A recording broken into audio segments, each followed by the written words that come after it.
But I'm back for another session, guys. Hope that y'all having a blessed day out there. I'm gonna let some of y'all kind of get up in here and whatnot. Let me just go ahead and share this out to a couple places real quick. Bang, bang.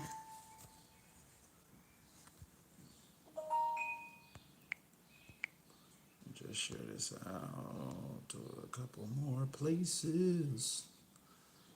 So yeah, I hope everybody out there is feeling well, not feeling all sick and whatnot. Hope to be able to. All right. What's going on? What's going on, guys?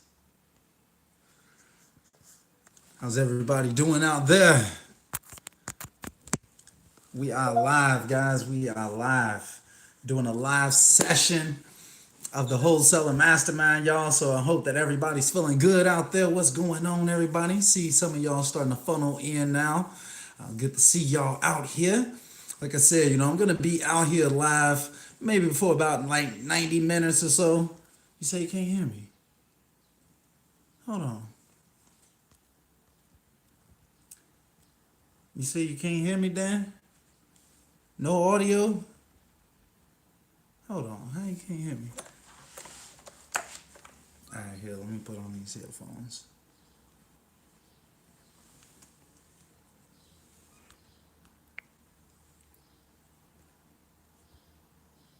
All right. Can y'all hear me?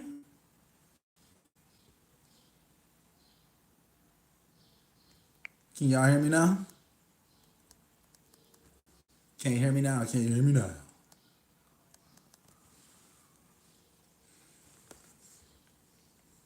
Okay, okay. Hey, what's going on, Mike? What's going on? Good to see you out here. Good to see you out here. All right, all right. So I hope that everyone can hear me now. What's going on, Paul? Good to see you all out here, man. I'm doing a live session of the Wholesaling Mastermind today, guys. So if y'all got questions, comments, I definitely want to chat about it. Let me know anything that's going on in y'all businesses and whatnot. I got a few topics that I want to talk about tonight, though. Kind of want to touch base on, like what's been going on in the real estate market with this Corona situation that we got going on. Like, how is that affecting our deals? Kind of want to give you all a brief little update on what to expect going forward from the channel and whatnot. And yeah, guys, look, I'm back. I'm back out here, man. I know it's been a while since I made a little content or whatever, but I'm glad to be back out here. I'm definitely going to be posting some more content, so definitely look out for me. For sure, for sure. Hold on, let me see. I'm trying to get my lighting right. It's a little off. But yeah, though, guys, no worries. So yeah, though, if y'all got any questions, hour and a half, these sessions are for y'all. I come out, try to come out, spend some time with the audience, answer any of y'all questions. If y'all got deals that y'all trying to take down right now, I want to be able to help y'all with that. So, feel free to drop a comment. Let me know what's going on, guys. Good to see y'all out here. What's going on, Sola? What's happening, Paul, Mike, Dan? Good to see y'all out here, man. It's been a little while. So yeah, though, guys, man, hey, look, this Rona situation is crazy. Hey, do me a favor also, y'all. When y'all get up in here, just do me a favor, hit that like button so YouTube will kind of show this out to more people. Do me a favor on that. Let's see. Paul says, how many times do you hit your marketing channels before you pull a new list? Great question. So, it depends. It really depends on the list, Paul. I'll be honest with you. We don't do the same thing every single time. But I feel like a real life's like sufficient amount of times, usually between like 3 to 7 times, depending on that list. Then maybe recycle it maybe like 3 to 6 months down the line. That's what I like to do personally when it comes to re-hitting those lists. You don't want to just tap it one time. You definitely need to multi-tap those lists for sure, for sure. So but yeah, though, guys, as I was saying, though, man, this Rona situation has definitely been having an impact on the real estate market. So I wanted to come out live, kind of chat about that and answer all of you all's wholesaling questions. So whatever y'all drop in the question box will get answered in this live session. So definitely tune in into the end, guys. So, man, with this Rona situation, though, pretty much what's happening, what I've noticed here in Chicago, and I've been doing a decent amount of research on this stuff. The real estate market, let's say buyers are starting to tighten up, but it's not really the buyers that's tightening up themselves. It's really the people that they get their money from. So, we all call them cash buyers, but It's a little bit disingenuous when we say that in all reality. Not everybody is a cash buyer. A lot of these people are using hard money or private money or other sources of lending to actually be able to finance these deals. What's going on, Sabrina? Good to see you out here. So, since that's the case, a lot of these hard money lenders, private lenders, and other like lending institutions are starting to either tighten up on their like requirements to actually lend money, and or they're just backing out of the game completely right now. So we really need to be able to kind of keep that in mind when we're going out here trying to get these deals, because things are tightening up a little bit. But at the same time, what I've noticed as well is that a lot of my heavy hitter buyers, like the ones who were really buying before, they're still looking to buy right now. And in fact, they're looking to buy more now than ever. So, but then the ones that were kind of like tire kickers before, weren't really buying many properties, those people, they're just even more scared with their money now than what they were before. So, that's what I've kind of noticed as far as the real estate market is concerned. The economists are expecting for it to be like a lot of different things happening in the market as far as sales are supposed to be going down.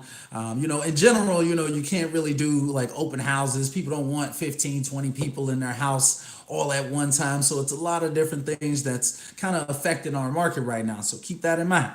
We out here, we trying to get these deals, and we're gonna do everything we can to actually make it happen. What I've noticed, like we even talked about this up in the last mastermind session, actually, that was the last one that was on YouTube. Yeah, virtual is huge now, Paul. I'll definitely touch base on that as well. But I think that we talked about it in the last YouTube wholesaler mastermind session that a lot of people are putting in what they call coronavirus clauses into their contracts. So they're calling it the coronavirus clause, where essentially they're giving themselves like longer inspection periods and or just like other ways out of these deals versus just like the regular inspection period contingency. So I've seen just a lot of things happening in the market. So but I want to hear from you all though. Like, what have you all kind of seen in the market? What has it been like in you all's like personal markets? Have y'all seen like buyers tightening up, or have y'all still been, rocking and rolling with deals out here? I'm really, really interested to hear you all stories as well. I think a big thing out here, as Paul kind of mentioned, is that a lot of people are virtually wholesaling. So right now, me and my team, we are virtually wholesaling. We're hitting Pennsylvania, Ohio, and Nevada this month. So those are our target lists for this month. And, even in some places in those three states, it's still pretty tight. So, we're dealing with that, we're doing what we need to do to still be able to get out here and get deals. But, I've actually been expanding into a lot of other things lately as well. But, that's something that we can kind of touch base on either in another video or something like that, when I do another mastermind. And I just posted a YouTube video kind of talking about some of those things earlier today. But yeah, though, guys, man, let's see. Sola says, did you have a mentor when you got started or a program that you initially bought into? Yeah, good question, Sola. I did. I had a mentor. My very first mentor actually burned me. Like they kind of left me hanging when I really, really needed them. I was on the phone calls with attorneys getting grilled on the phones and stuff like that. So, I kind of pride myself now that I have a coaching program. I try to pride myself on actually trying to be there for people as much as possible. But yeah, I did definitely get a mentor or whatever. I actually found this person randomly off of Craigslist, so that's probably my bad on that. And yeah, I bought a course. I think it was I want to say Chris Bruce was the first course that I bought, if I'm not mistaken. I bought into a course or whatever. Honestly, I felt like the course was pretty basic. I felt like I was pretty much getting the same type of knowledge on YouTube, but it did kind of compact all of the knowledge like right in one place for me to be able to just power learn the whole course real quickly. But as you all know, well, some of you probably know, some of you don't that's watching this, I do have a course myself now. I tried to build out something that I felt like could actually compete with other people's courses and try to be the best course out there, essentially. So people don't have to do like a whole bunch of, have to get a whole bunch of different courses to actually get started. You could just have that one from somebody that knows what they're doing. But yeah, great question though, Sola. Let's see. Mike says doing decent down here in Florida, slower but still kicking. Hey, what's going on, Mike? Good to see you out here, my brother. Mike says, at Solar Wholesaler University is the best. Hey, I appreciate that, bro. You know, I be trying to do my best. Hey, if y'all just popping into the session, do me a favor and just hit that like button. So, YouTube will share the video out to more people. Super important for the algorithm. Just tap that like button one time for the algorithm for me. I would definitely appreciate it. But yeah, though, man, like I want y'all to know, like, look, just like Mike just said, the market is still kicking, it's still rocking and rolling. You just, a lot of times right now, you're either putting in more work or you're feeling like you're a little bit delayed right now. Like you're kind of waiting on things to happen, waiting on offices to open back up and things of that nature. So it's been a little bit of a waiting game, but we're still out here grinding, keeping the pipeline stuffed. We don't want to just be slowing down just because, some people don't want to buy. There's plenty of buyers out here that's still buying. There's still ways for us to get these deals out here. So, the market is pretty uncertain right now, though, at the same time. So a lot of people just don't have the money to actually purchase homes right now, just keeping it 100 because their lending sources are starting to tighten up on regulations or just cutting people off right now. They're just stopping like lending money at all right now. So, we kind of have to keep that in mind, y'all. We got to keep that in mind, but don't let that deter you from actually putting in that work. Because at the end of the day, whenever the deals come, whether it be this week or 2 months from now or whatever, you really want to be putting in that work to keep that pipeline stuffed. Whenever you run out of deals in your pipeline, that's when your business is on life support. You always need some deals coming in, like whether it's just you calling or what I usually recommend is have a combination of outbound marketing and inbound marketing. You want to be on the ground as much as possible. Let's see, Paul says, when canceling a contract, do you have to do it legally or can you just let it expire, no harm, no foul? Great question, Paul. So honestly, I've done both, so, I don't know like what the legal ramifications of me not like legally, like, sending a letter to the seller really is. But, I've pretty much done it both ways. I usually verbally let the seller know in advance, like, hey, it's really not looking good. I don't think that I'm really going to be able to, promise you what I promised you on this deal. And I usually try to do that within my inspection period time. Now, if you can't make that happen, you may end up losing out on your EMD money, essentially, and that can happen as well. So kind of keep that in mind. You really want to be moving quickly and you want to be giving them a yes or no. Like within 72 hours or less is usually what I want my business doing at all times. I want us processing the lead from, it depends now with the Rona, it's a little bit harder to kind of really maintain that. But in general, I want from the initial intake phone call with this seller to the time that we're giving them an offer on the property or just passing on it, I want that to be 72 hours or less, preferably. So, it really shouldn't even come down to the point where, your contract is expiring and things of that nature. That tends to happen when you have like a smaller buyer list or, you're just not marketing enough at that point. All right. So, but I hope that helps, Paul. Let's see. Rika G says, as a brand new wholesaler, when it comes to earnest money, I'm worried I won't be able to afford it. Any suggestions? I'm working with a real estate agent. I believe they want a minimum of $500. Yeah, good question. So yeah, when you're working with the real estate agent, they're going to be wanting to do everything by the book. So, and they pretty much have to, it's their job to have to do everything by the book. So by the book, when it comes to earnest money, usually is going to be like a percentage of the actual sales price. So if you're only paying $500, that's the discount, just for the record, in most markets like Chicago, on a typical real estate deal, they're going to want like a huge percentage, like 5% or something like that of the actual purchase price as an END. Now, what I would recommend, like typically, like I said, if you're going to be working with an agent, you really want them to be working on your behalf, right? So if you need to tell your agent, let your agent know, like, hey, I want you to write into the contract that, I'm only going to be putting down like $100 earnest money deposit, something like that. Like you want them to be working on your behalf. Otherwise, who are they really working for? They're working for the seller or they're working for you. Like their fiduciary responsibility is to you. So they need to be doing what you need them to do to actually get you the deals. You're the one in control in the situation. And keep that in mind. when it comes to an agent. All right, so you really want to be able to negotiate that, in other words, and you want them negotiating that for you. That's their job. So if you're working directly with them, but typically if you're just going to be working with this, I'm typically going to be trying to put down $100 or less on my earnest money deposit. And typically my buyer is going to be paying that as well, to be 100% honest with you, because I'm not going to the title company until my buyer is actually ready to purchase on that property.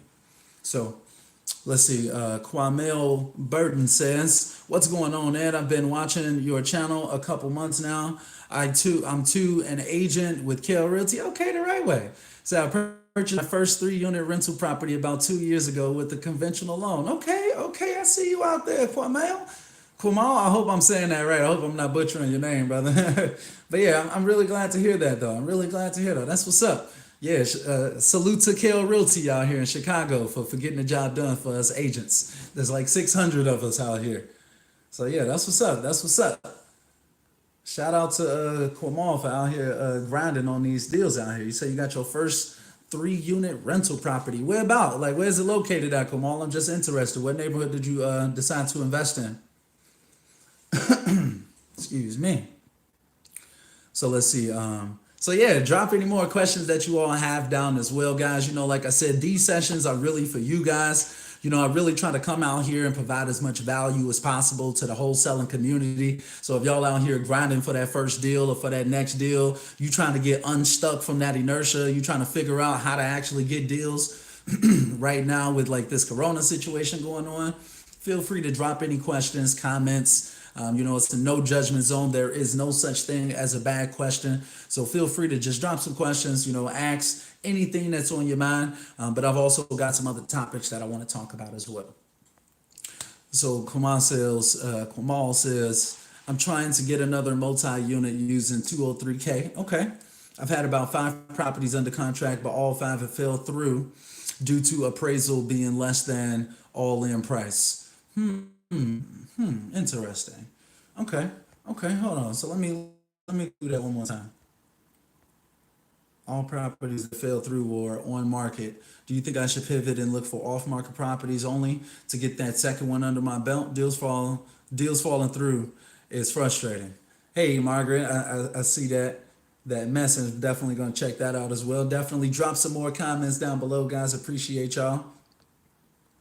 All right. So let me see. So Kamal says that he's trying to get another multi-unit using the 203K strategy. All right, so that's like a fix and flip loan, guys. So he says that he's had about 5 properties under contract, but all 5 have fallen through due to the appraisal being less than the all-in price. So I'm assuming when you say the all-in price, you're talking about like the purchase price plus repairs. And then you're saying that or like pretty much like what it's going to be worth afterward. But you're saying that the appraisal, the properties aren't appraising for like a high enough value, so you aren't able to get the financing on it. Is that what you're actually going through right now, then? Come on. My property is in the Washington Heights area. Okay, basically, if appraisal is 300K, my all-in would be 250K. My apologies, appraisal is 250K and all-in is 300K. Okay, right. Gotcha, right. So like the numbers that don't make sense, in other words. So I feel like a combination of checking out the properties that are on the market and looking into off-market properties with a person like you in your situation. If you're the buyer, that's what I would recommend, honestly. Like, I want to be on the market, literally knowing every single property that hits the market every single day. I want to be on the MLS checking at or working with an agent, which you are an agent, right? So you could check the MLS yourself every single day and know every single new property that comes onto the market. And then from there, also either doing it yourself or having like a team of cold callers, house hunters, putting out bandit signs and flyers, things of that nature, plenty marketing strategies that you can use. Start targeting motivated homeowners who may be in a distressed situation, So that's what I would do. I would do like the combination of both if it were me. So I could just have more at bats. The numbers aren't always going to work out, and that's super unfortunate that like the last 5 have fallen through for you. But honestly, I think though that if you kind of either one, enlisted the help of some wholesalers in the area by just like finding out what deals a ton of wholesalers have using like Facebook groups and Craigslist, as well as like, you calling or, advertising to motivated sellers, as well as checking the actual market listings in Chicago. I think that three piece right there would be a great strategy for you going forward. If it were me, that would probably be what I would do. So I hope that helps. Okay, yeah. So I got you. Right. You said correct. All right. So I hope that helps. I hope that helps. So let me see. This next question was from Margaret. I believe that, yeah. Yeah, so this next question was from Margaret. Margaret says, what strategies do you use to get cash buyers or get your gals in front of cash buyers? Okay, so good question. So what I like to do when it comes to cash buyers, that's one of the best questions that you could possibly ask, because me personally, I believe in the, find your cash buyer strategy first, like find them first type strategy. Some people teach it the other way, but I'm just going to break it down like super quick. I just believe that if you're out there just targeting sellers and you don't have the money to buy this property and you don't have any buyers, then you're literally lying to people when you're calling them. And that's just shady. Like, who wants to work with somebody that's a liar, right? So like, why wouldn't you just have buyers in advance? It kind of doesn't make sense to do it the other way around. That's just my personal opinion. If you can't afford the property and you don't have any investors, it's like you're literally lying to the sellers. So what I like to do to be able to get cash buyers on my team is, and I'm giving y'all the game right here too. Like, this is some of the juice right here that I try to not even put out too much, honestly, because I don't want it to get oversaturated. But since you asked, I'm about to bless you with the game. And these strategies are, one would be forrentbyowner.com, right? Next would be forsalebyowner.com. And then lastly would be gosection8.com. And you're really probably going to want to lean on gosection8.com. I'm just going to tell you that right now. And the reason why I recommend that site is because those, a lot of times, one, are tired landlords, and two, they have their name and phone number listed right there on the property. I mean, right there on the site. So you don't even have to go pay for skip tracing to do a whole bunch of extra stuff. You're literally reaching out to landlords who have raised their hand saying like, hey, I need a tenant, because they're trying to rent their properties out on these sites. Well, at least on Go Section 8 and for rent by owner, they're trying to rent. Obviously on for sale by owner, they're trying to sell. It's a little bit different strategy, but still, like, these are great sites to be able to find tired landlords / potential cash buyers. So, a lot of those people always ask, like, if you're calling them and you're asking them like, hey, what I typically do is this. I'll reach out and I'll be like, hey, John, I saw that you had a property listed on gosection8.com. And I was just reaching out to try to see if you were interested in purchasing any more properties. Boom. So from there, if they say no, it's like three answers that they can come with. Yes, no, or what do you got? Right? So if they say no, then you'll follow up with, okay, that's perfectly fine. I understand. You wouldn't happen to be interested in selling any properties right now, would you? And I'm telling you, like 60% of the time, if they're not interested in buying, they're interested in selling. Not too many kind of play the middle game when it comes to real estate. It's a game. So it's like you're either playing or you're getting all the way out. That's usually what it is. All right. So if they say yes, then you kind of just go into it and you be like, okay, John, well, if it's all right with you, I just want to ask you a few questions so I can make sure that I'm sending you the types of properties that you're interested in. And then if they say, well, what do you got? Then you hit them with, well, John, I work a little bit differently from my competitors. I don't want to just be blowing up your inbox with a bunch of properties that you'll probably never move on. So I like to reach out to investors like you first, find out what you're looking for, and then I'll go out there and get hunting for you. Right. So they're usually really impressed when you hit them with that line. And then, you start going into the information about the properties, or you're just trying to keep up with what they're telling you at that point, usually more often than not. So that's how I like to reach out to cash buyers. That's how I like to bring them onto my team. I kind of like to work as like a concierge. You don't want to put yourself in a position to be like a cash buyer employee. But, I've got a ton of different strategies on how to have these conversations. And those are the typical things that I'm talking about with my one-on-one coaching clients or people who are part of the Wholesaling Mastermind. And I've also got a ton of that information, like more specifics on how to handle those calls and whatnot inside of the course as well. So if you want some more kind of some more information when it comes to specifically how to have those calls and how to get buyers on your team. But yeah, though, guys, Those are some of my best strategies. They work every single time under every circumstance for every person that uses these strategies. So that's why I recommend those. Pretty much every single person. Don't let me say that wrong, because a lot of times, like in very small areas, you may not see very many properties on those three sites that I gave you. But if that's the case, then I would recommend use PropStream. There's a link in the description of this video to get PropStream. You can get a 7-day free trial of it, so you can check that out. You can pull up to 10,000 leads every single month using PropStream. So you don't have to just buy random lists from people and stuff like that. You can use PropStream, pay $100 a month, and you get 10,000 leads that you can pull every single month of cash buyers and motivated sellers. So yeah, let's see. Randy says, "Hi Ed, what areas of real estate are your areas of expertise? How long have you been doing RE?" So yeah, Randy, great question. So my area of expertise is really wholesaling. That's really what I've primarily done, pretty much only since I've gotten into the game in 2016. So I've been in it for just about 4 years now, Randy. I'm a wholesaler. I am a licensed agent out here in the state of Illinois as well. So if you got anything that you looking to buy or sell, reach out to me. But yeah, I'm going to be stepping up to a bunch of new things though, Randy, just to kind of answer the question fully. I am looking into mobile home investing coming up soon, as well as like starting up a new vending machine business and some other ideas that I've got on the horizon. So, and I'm actually going to be purchasing my first home coming up here soon, actually. So we've got a lot of new things on the horizon, guys. A lot of new things on the horizon. Hey, real quick though, guys, if y'all just came into the session, just do me a favor and hit that like button, guys. That really helps out the channel a lot, and it helps YouTube show this video to other people. So just do me that favor. Just smack that like button one time. Takes like 2 seconds. So YouTube will tell other people that this content is valuable. All right. So Kamal says, "I've never used any off-market marketing. I've been having analysis paralysis. Yep, that helps. Thanks." Hey, my pleasure.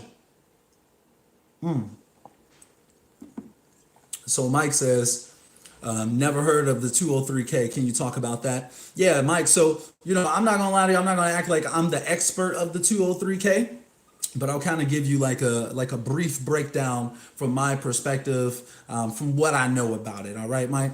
So pretty much when it comes to the 203K loan, it's like a rehab loan. So not only will they give you the money for the purchase price of the property, but they'll give you the money for the rehab as well. So it's a great loan that a lot of people try to get out here. It's a FHA loan, a Federal Housing Authority loan. If I'm not mistaken, right? I could be wrong, so don't quote me on this, y'all. But I believe that it's a FHA loan. And I believe that if I'm not mistaken, you can put down like as low as like 3.5% on this property. And then from there, they'll finance the other 96%, including the rehab, if I'm not mistaken. So I'm pretty sure that that's how it works, Mike. It's a great loan that a lot of investors try to get because they're typically purchasing multiple properties, and you can do this up to like 4 units, if I'm not mistaken as well, Mike. So that's my general understanding of it, if I'm not mistaken. All right. Real quick. All right. So Margaret says, "I've done 7 deals this year, but JV'd all but one. I've JV'd with the same person each time, but I want to be able to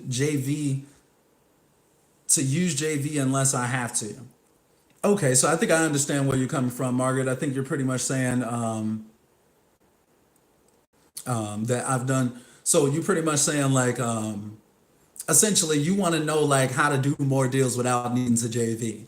Well, I'll be honest with you, Margaret. Like, I'm glad to hear that you've done 7 deals already this year. So salute to you.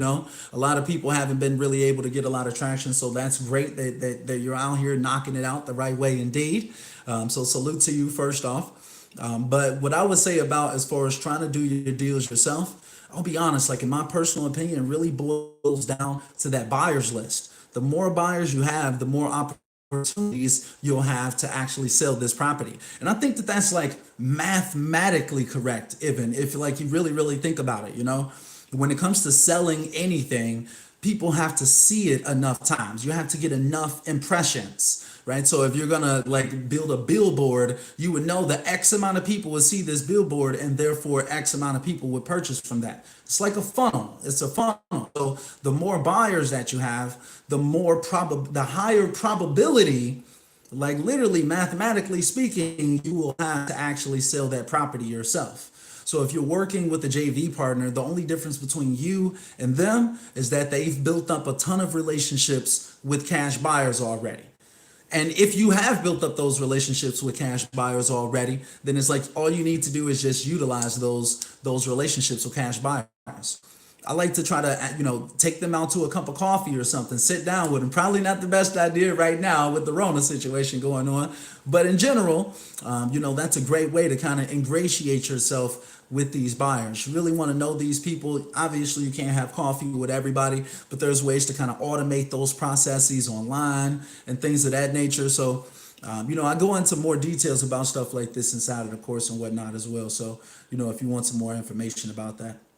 But yeah, it's really about those buyers though, Margaret, in my opinion. I think that you'll start to level up faster than you could possibly imagine.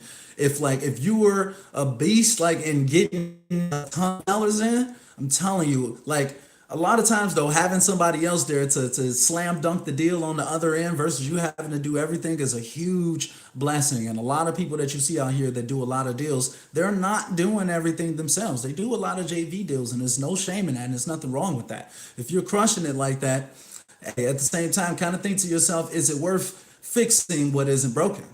So you may want to consider that as well, honestly. But great question though, Margaret. Really, really great question, honestly. I think I should make like a podcast about that. That's a great one. So Sola says, all good sources for finding inexpensive props. Yeah, interesting. All right, so let's see. Margaret says, thanks, I appreciate it. Sola says, Warren Buffett highly recommends investing in mobile homes. You're on the right track, young fella. Hey, I'm out here. I'm trying, for real. And honestly, Warren Buffett's company is the biggest player in mobile home investing, period, right now.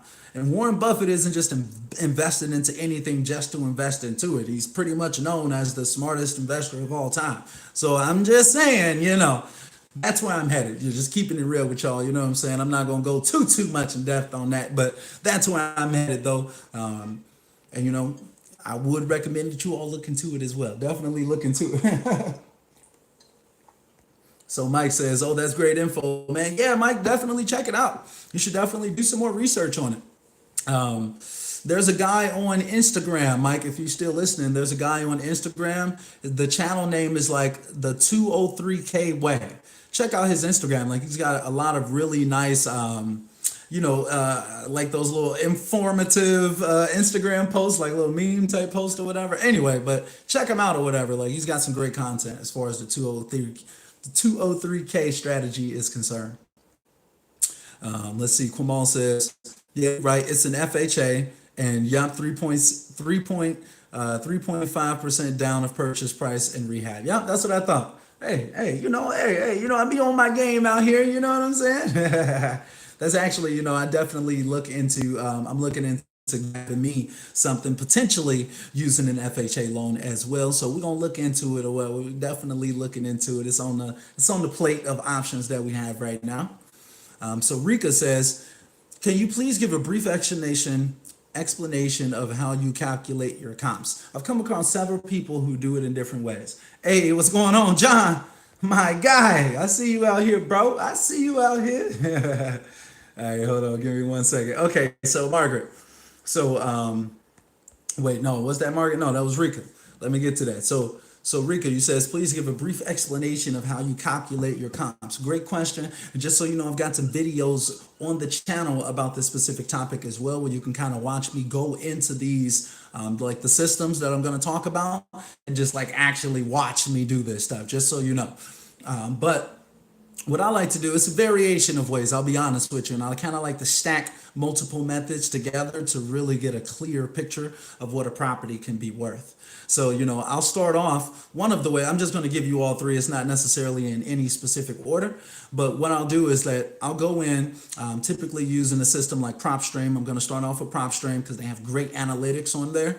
I'm going to confirm the beds and baths with the seller in advance, and I'm going to go inside of PropStream, click on the comparables and nearby listings tab, and I'm going to do like my little magic as far as pulling like exactly apples to apples comps. I'm not going to explain all of that or whatever. I've got like a whole free course on PropStream, so it'll get too detailed, especially without you looking at the screen. But I'll go on there. I'll find out how much those properties have sold for. I'm pretty much matching apples to apples, like I said. So if it's a brick property, the comps need to be brick. If it's 2,000 square feet, the comps need to be within about 150 square feet of that. Things like that. It needs to be pretty much the same property, just on a different block or right down the street, pretty much. Right from there. So now I'll take like 3 to 5 of those properties that are closest to my subject property, and I'll average out those properties. I'll average out the sale price of those properties, and I want these to have sold within the last 6 months, preferably. Okay, so that's one of my numbers that I'm gonna have, right? It's gonna be like 3 numbers. And then from there, I'll also find out how much those properties sold for on a per square foot basis, right? So I'll add up all of the per square foot, like how much it sold for on a per square foot basis. I'll add all of those up, and then I'll average those out as well. So I'll have like 5 different. This one sold for $114 per square foot. This one sold for 93. I'll add all of those up, and then I'll average those out as well. Then from there, I'll do the math pretty much. So I'll say like, okay, all of the properties are selling for X amount per square foot in this area, and then I'll multiply the square footage by that amount. So then that's my second number, and then from there. Wait, what was the third one again? From there, so I got the square footage strategy. Oh, and then I just think practical about it after that, right? So let's say, for instance, like, I'm seeing a ton of different ranges on these properties. Sometimes you can't just go based off like what you see right there. You really need to kind of think practically about this stuff. You need to ask yourself, like, okay, this property needs like $80,000 worth of work. All the other properties in this area are selling for like $50,000. The seller wants like 40, but it's only worth like 100,000. So if it needs $80,000 worth of repairs, it's probably not gonna work unless I can get it for like $5,000-$10,000. Like, you need to be thinking like that. You need to think practically as well, right? And then you need to kind of ask yourself, based off this square footage number, based off the rest of the properties that I see sold in the area, and based off the actual comps that I found that were in the area as well, how much can this property realistically sell for? If I was the buyer, what would seem like a decent price to actually pay for this property? And you need to be like super realistic. Just don't try to cherry pick out like the most expensive properties in the area and stuff like that. Like, you really want to be looking for apples to apples. This is literally the same property, just on a different block. It doesn't always work that smoothly, but that's generally what you want to be doing. And then from there, like, you'll have multiple different figures, and you can kind of tell your buyers that, hey, these properties can go from, 120,000 to 160,000 when they're fixed up. You don't necessarily have to have, it's going to sell for exactly this, because ARV is extremely subjective. If you ask 5 different people, like, what the ARV of a property is, you're probably going to get 5 different answers. So kind of keep that in mind, but that's how I like to kind of analyze a particular area and a particular property. So I hope that answers your question.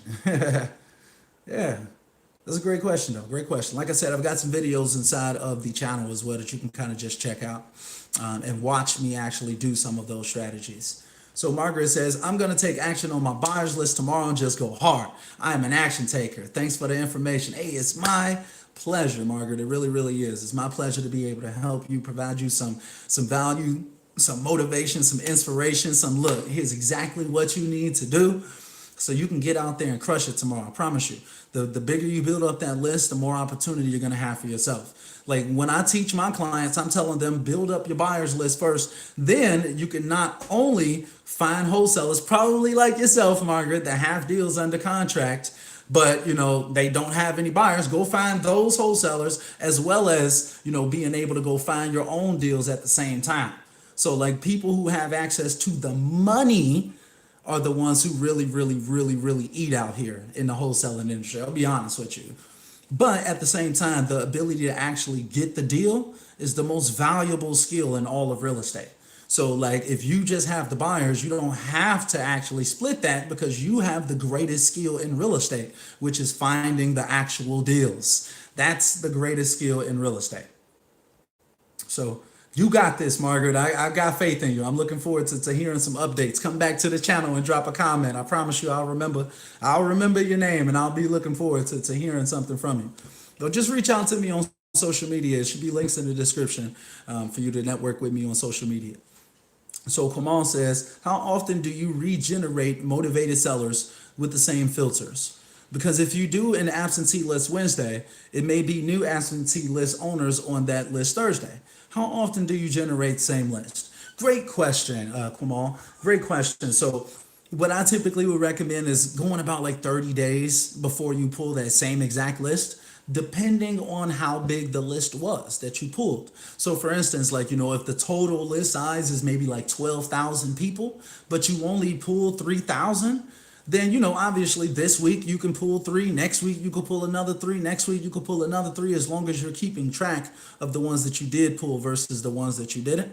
That's what I would recommend, and try to give yourself some time before you keep hitting these same lists, because your in-house do not call list is going to be getting huge, and you don't want to just be like blowing people up over and over and over. So I'm typically going to be going with about 30 days before I regenerate the same list, with the same exact criteria, very specifically, like with the same exact criteria. If it's like a vacant absentee owner list with high equity, which is like my preferred list to pull, if it's going to be that list, I'm going to wait another 30 days before I do it again. And I may even choose a different area, just to kind of, change it up a little bit if I want to pull that same type of distress, but just in a different area.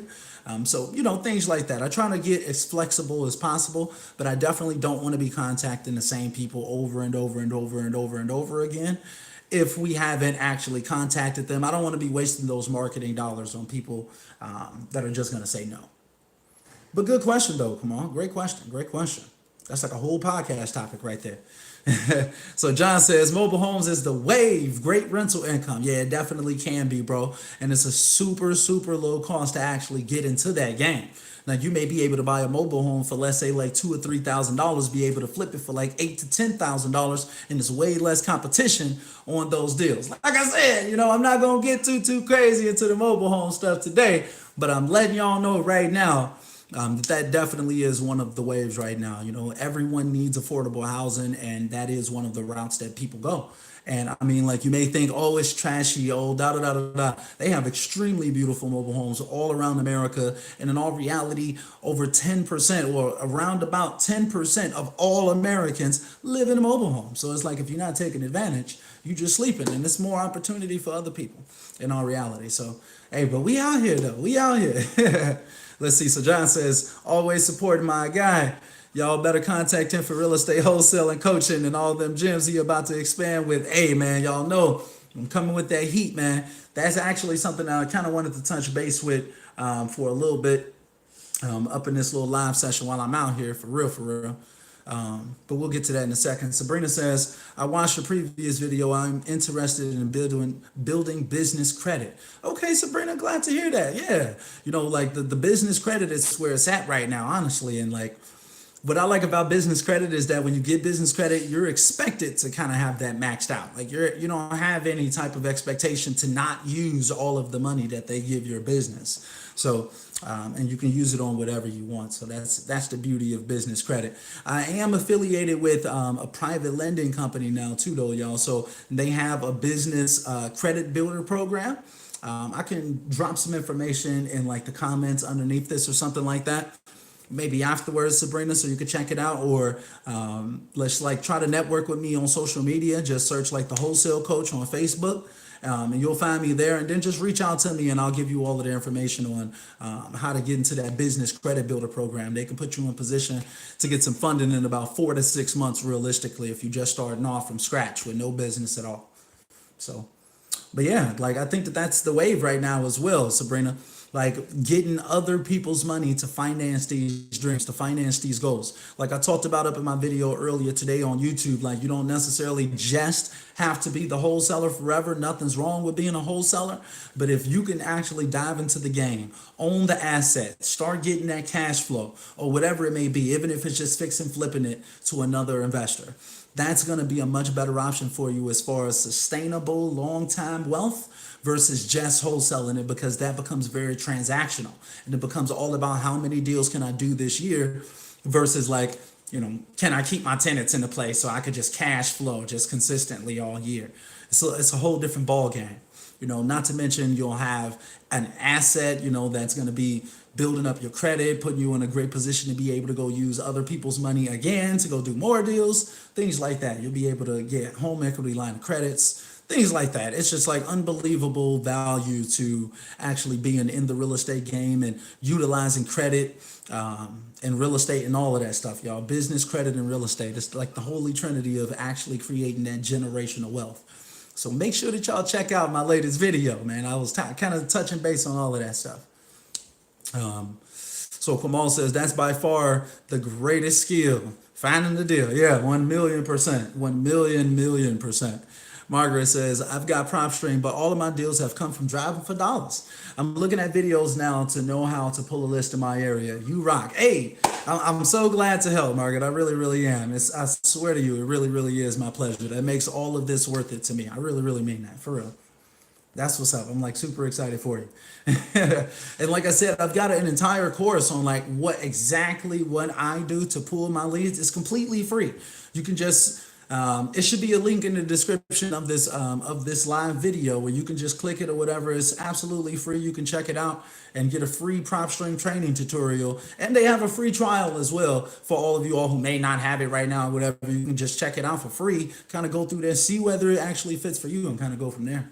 But I'm glad to hear that though, Margaret. Real quick, just because you said that all of your deals have come from driving for dollars, I've got a quick tip for you. So I hope that you're still listening right now.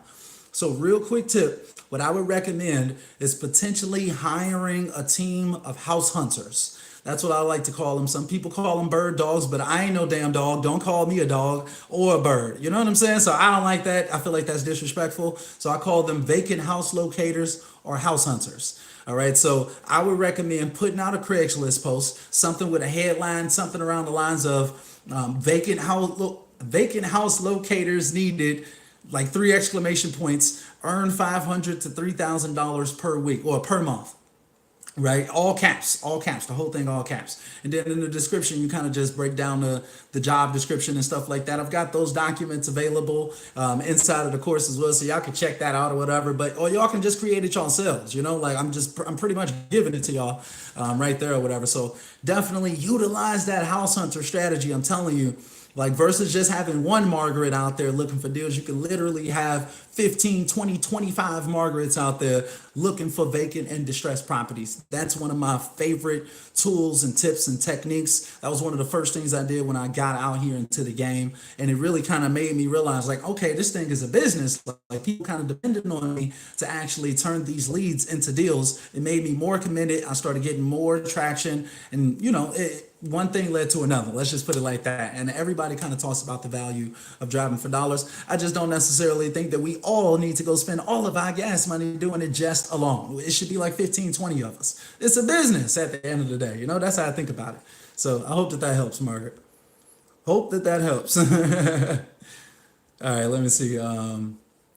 Real quick.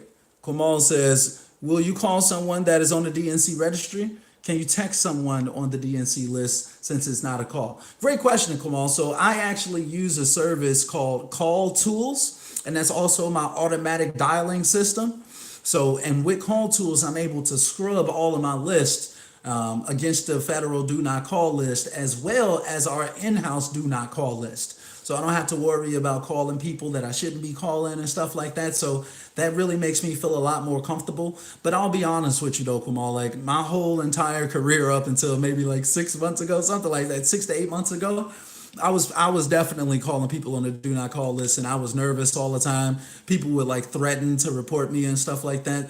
Thankfully, I never had any issues with like actual enforcement of me making those phone calls, but trust me, it can happen. I've heard of plenty of people that I know getting phone calls from attorney generals and things of that nature. So you don't necessarily need to put yourself at risk. But I will be honest with you.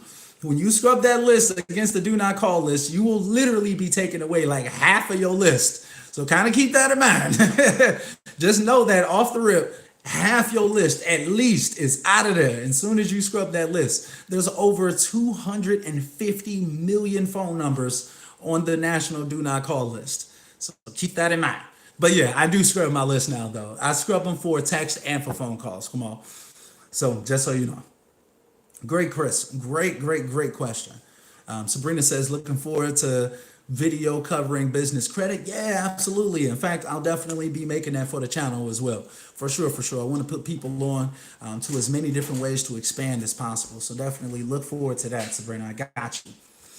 Let's see. Kumon says, when you skip trace in REI skip, will it skip trace the same owner twice and charge you, or does it recognize and notify you that the owner has already been skipped? Honestly, come on, I'm not gonna lie to you. I've never used REI Skip personally. I've personally never used REI Skip, so I can't really tell you on that one. I personally use Data Finder as my skip tracing hub.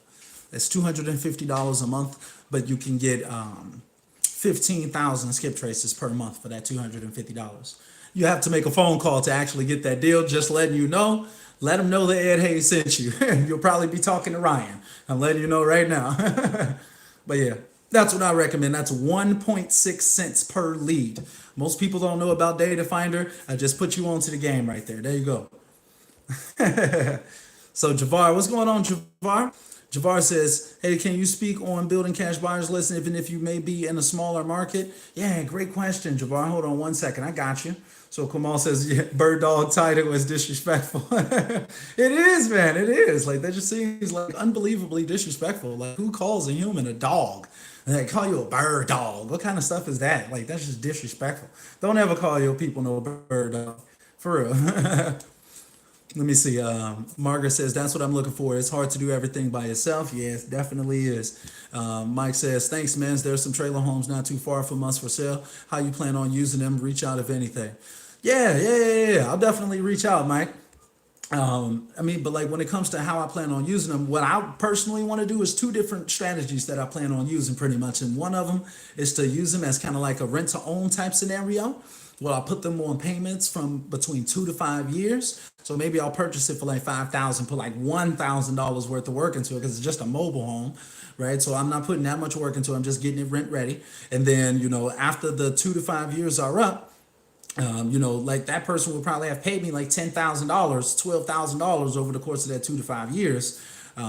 Or I could just sell it outright right at the beginning without doing a rent to own situation, just sell it for like $10, $12, $16,000, something like that. You get those, if you can understand where I'm coming from or whatever. That's what I want to be able to do with mobile homes.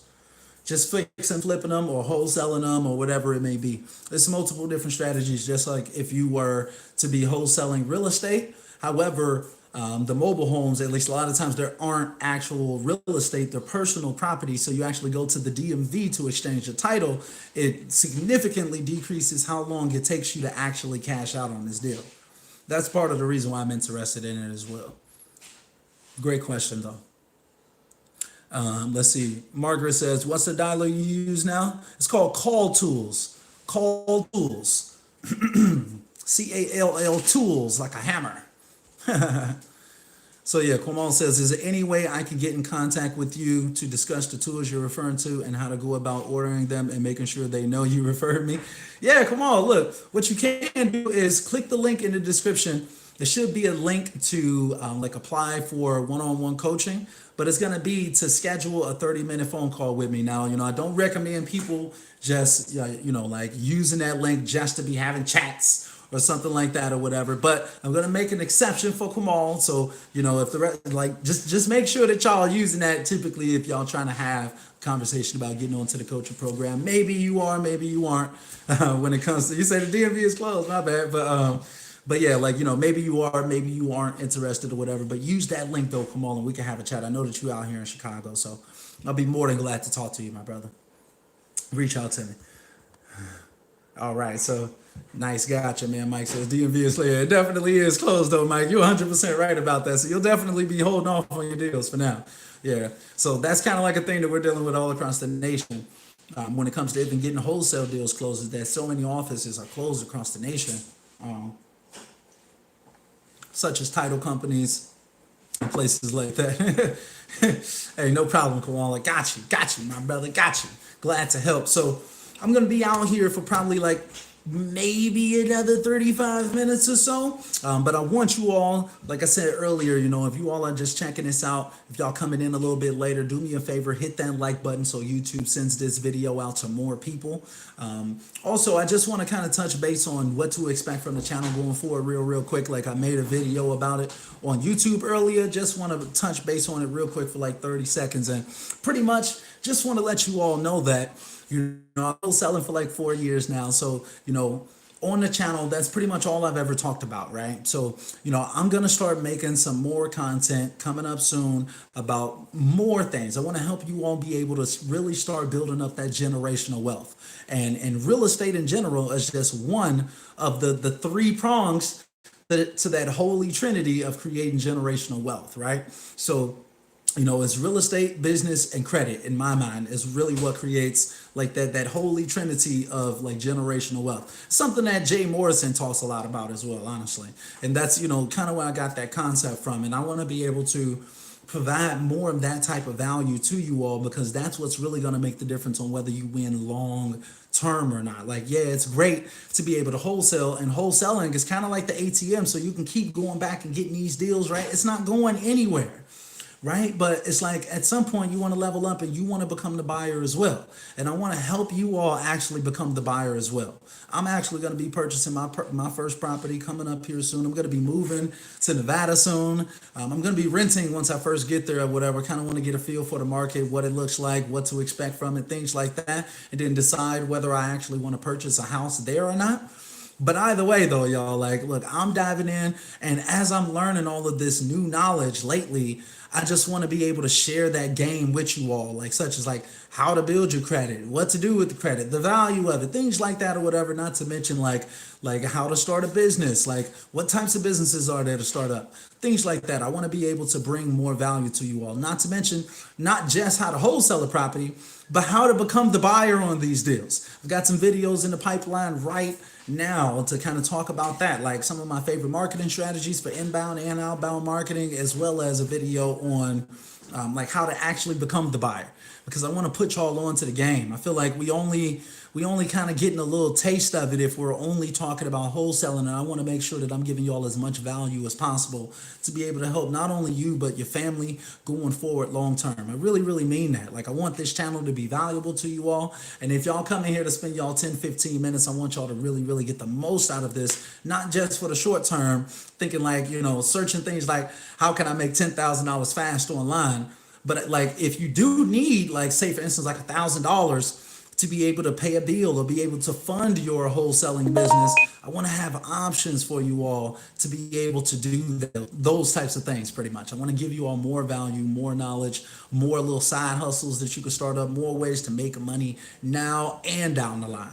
So I hope that you all, pump for that type of content, guys. I'm really looking forward to being able to bring more value to each and every one of you all. I really mean that. All right, so real quick. So Kamal says, how long after you begin wholesaling? How long after you begin wholesaling were you comfortable leaving your 9 to 5 if you have one? Yeah, good question, Kamal. So like me personally, honestly, like when I very first started wholesaling, I didn't actually have I didn't end up with a job. Let's just put it like that. Like I ended up losing my job because I quit my job that I had at that moment or whatever, so I can like start up a business journey or whatever. And I was actually working for this lady, pretty much like as her at-home caregiver. And then she died like 17 days into me working for her. So I was literally unemployed, and I had just found out about wholesaling like right before I started working for her.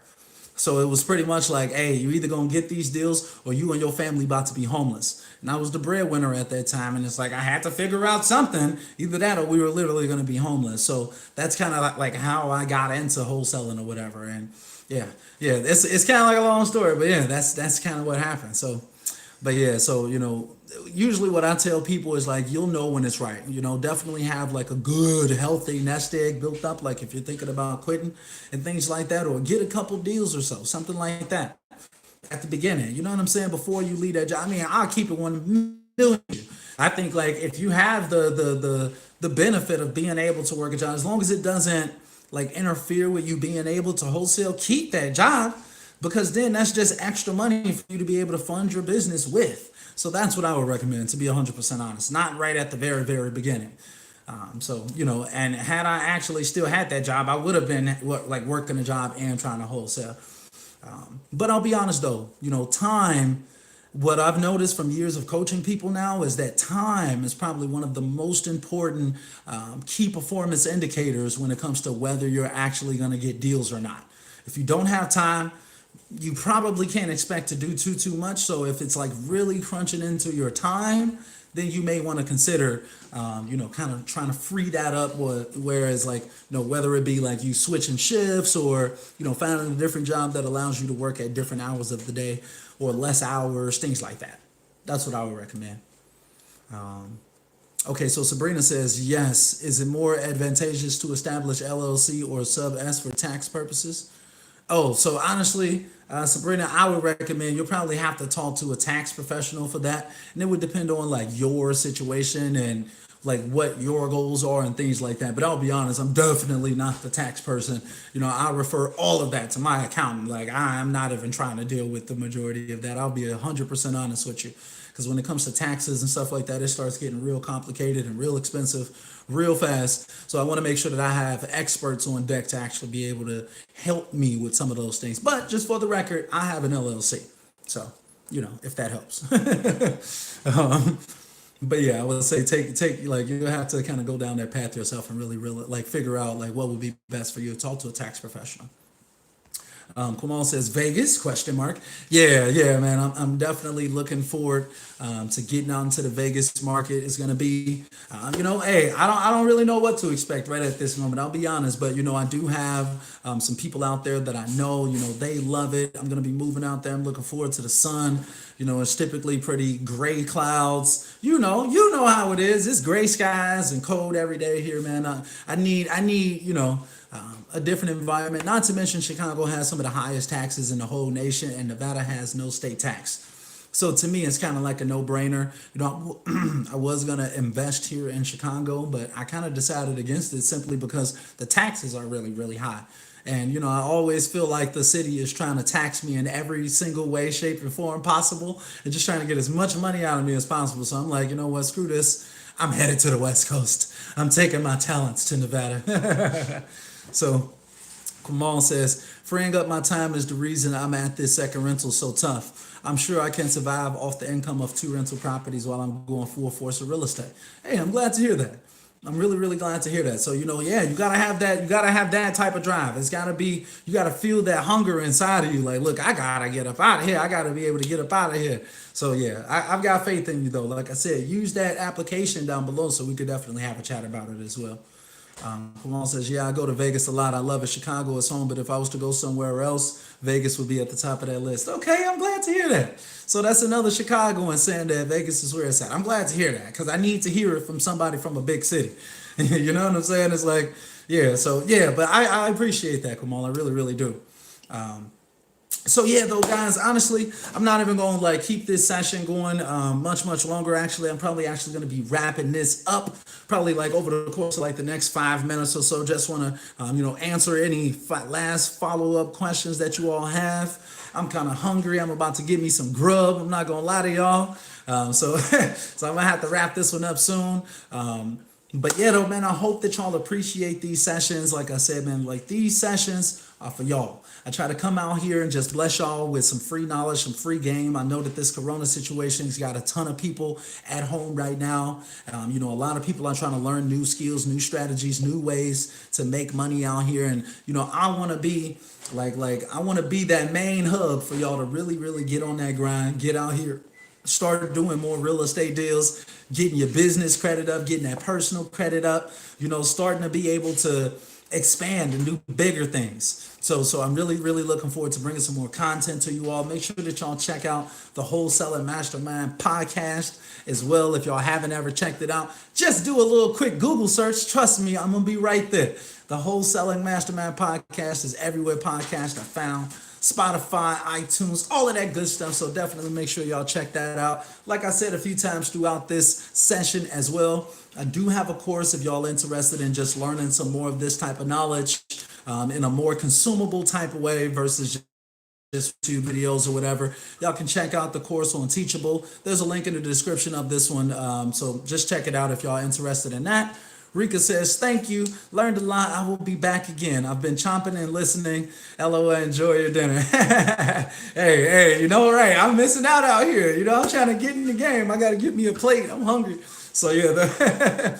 Hey, it's my pleasure also, though, Rika. I'm glad that the content helps. I'm looking forward to bringing some more. Like I said, definitely make sure to tune into the channel. Like I said, check out the podcast. Check out the course if y'all interested. I've got the Wholesaling Mastermind group rocking and rolling. This is actually like a free session of the Wholesaling Mastermind group, guys. Just so y'all know, I didn't really mention that until right now. But these are the types of sessions that we have every Wednesday in my Wholesaling Mastermind group. So if you all are interested in like having more one-on-one sessions like this, I don't normally do this on YouTube, but I decided to just have a session on YouTube this week just because, I kind of missed the channel. It's been a while. I'm going to be posting a lot more content, so I hope that y'all are pumped for what's to come to this channel, y'all. So like I said, this is a free session of the Wholesaling Mastermind group. If y'all interested, the link to that will be in the description as well. So y'all can come out and get some of this free game